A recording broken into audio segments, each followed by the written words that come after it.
खुशबु ओली पुराना पार्टीका नेताहरूसँग निकै आकर्षित भई खुशबु ओलीले जनताको लागि हितको लागि बोल्नु भएको छ है साथीहरू।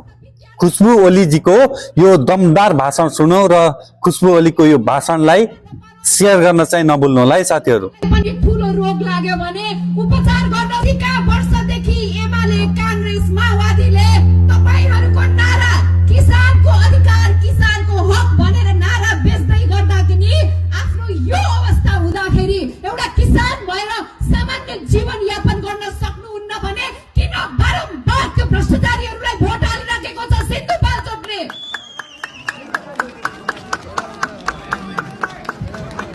म काठमाडौँमा बस्छु, सिन्धुपाल्चोक छिमेकी जिल्ला। हेर्दा आउँदा लाग्यो मलाई यो त कर्णाली जस्तो विकट छ। कर्णाली त टाढा छ, यो त काठमाडौँ उपत्यकाको छेउमा भएको जिल्ला आज यो अवस्थामा छ। किसान सबै हुनुहुन्छ, तर म कहाँको तरकारी खाइराखेको छु? भारतको तरकारी खाइराखेको छु।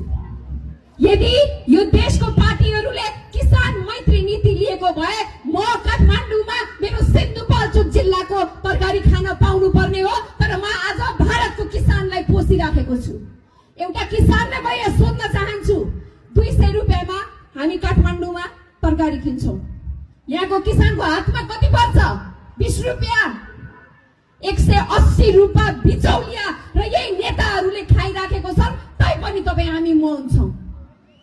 कृषि प्रधान देश कुर्सी प्रधान भएपछि यहाँ अन्न होइन भ्रष्टाचार फैलिन्छ भन्ने कुरा यहाँका नेताहरूले प्रमाणित गरिसकेको छन्। त्यसैले यसपटक किसानको नारा लिएर आउने नेताहरूलाई तपाईहरूले लखेट्नुपर्छ।